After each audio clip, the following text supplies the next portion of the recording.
Hi, I'm Lisa from Lisa's Sanctuary, which is a page in a group that I have founded in order to create awareness of domestic violence, provide support, education, empowerment to anybody who's affected by domestic violence, is interested in it, wants to understand it more, and wants to put a stop to it. So this year I was invited and honoured to accept um, to be an ambassador for the Stop Domestic Violence Conference, which is being held on the Gold Coast in December this year. So as part of my duties as an ambassador, I have been writing some blog posts, just providing some information and promoting the conference a little bit. So this video is about how friends and family can help an individual who is affected by domestic violence. So first I wanted to start off by just giving a tiny bit of background. A lot of people I do have a lot of questions, get a lot of questions from people who say, my sister is living in, this situation, or somebody that I know from mother's group, there's something a bit off about her partner and I'm just, not sure how to go about it. People want to know how to help and support. They do. They just don't know how to go about it. They don't want to do it the wrong way. They don't want to say anything wrong. They don't want to push anybody away. So sometimes it can be really difficult to know what to do and how to go about it. So a teeny bit of background is that what you need to understand is that domestic violence is a complex behaviour, a pattern of behaviours designed to exert power and control over their victim, which can manifest in social isolation, degrading them, making them question themselves and their self-worth, self-esteem, confidence, things like that.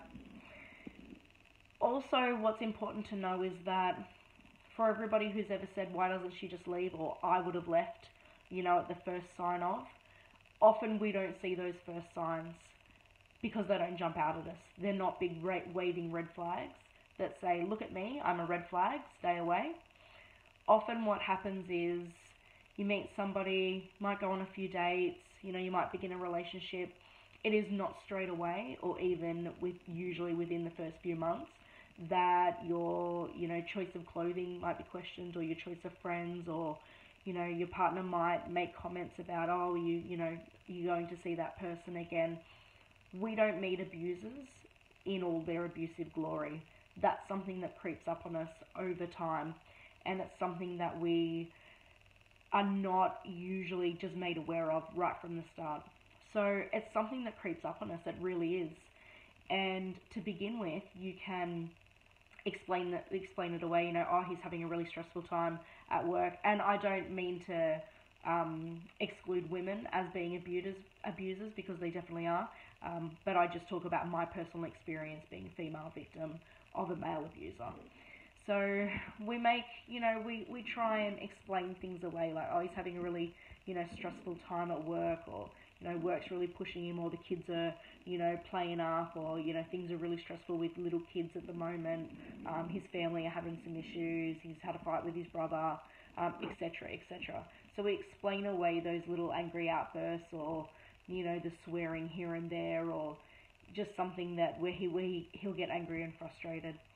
So it's something that just becomes more of a pattern over time. It's not something that you don't go on a date with somebody and then he calls you for the second date and says, by the way, don't wear that short skirt. I don't want you out in public in that. It just doesn't happen like that.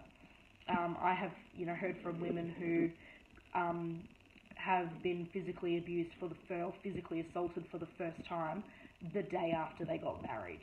So it's really quite individual.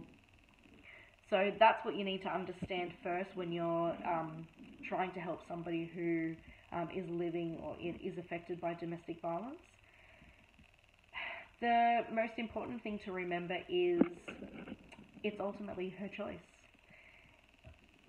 Somebody, my mum, my family members, any of my friends could have physically walked into my house, packed mine and my children's bags, and given us a place to stay, and I probably would have gone back. I almost certainly would have gone back, because until it was my decision and my choice and I had the plan in my head, nobody else could have just forced me to do it. Leaving a relationship is complicated.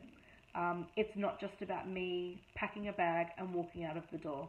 I had work to think of, children to think of, a mortgage to think of, loans, friends, family, my life. I had everything to think of. So everything had to be worked out in the plan of action, and I had to be confident that I could execute it before I left. So that's often what happens as well. By the time she gets to a point where she's telling you about abusive incidences or you're noticing stuff, she's already pretty deep in. So this is not new. By the time by the time you can see it, because abusers get very good at hiding what they do, and she'll get very good at making excuses too about, oh no, I can't come out this weekend, the kids are sick, or no, I can't come and see you, yeah, I'm really sorry, but work's just, bogging me down. She'll get good at making excuses and fobbing it off. So by the time she's ready to start telling you about incidences and about her fears, she's pretty embroiled in that, and it's something that needs to be planned. Because the most dangerous time in a woman's relationship is when she's leaving, or when she plans to leave. Because at that point, abusers have lost control, and they've got nothing left to lose. So many abusers take on that approach of, well, if you're leaving me, then nobody will have you. And a lot of times, well, I shouldn't say a lot of times, but there are times when threats are carried out and women do get killed. So it is a very dangerous time. What you can do for your friend is be there, support her. Just try and, it's such a hard thing to explain, because every situation is different and you will have to gauge your personal relationship. I know that if one of my friends had mentioned something, if we were out in public, for instance, and my ex-husband had said something to me and another friend had pulled him up, I got in trouble for that later. I'm the one who copped, his embarrassment of being called out on his behaviour. So you will know how sort of to support her. But the thing is, when you say you're going to be there, make sure you are, and just be supportive. Lend a listening ear. Offer support when you can. You can put forward numbers, organisations, other friends. Sorry, that's my dog who is coming right there. You can link her up with friends who have been through it or something like that. But you just have to be really careful not to create further isolation.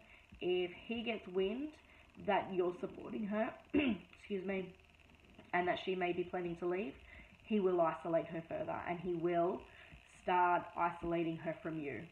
So you do need to be really careful with how you approach it. But one thing nobody ever wants to hear is, why don't you just leave? Because it's really not that simple. It really isn't.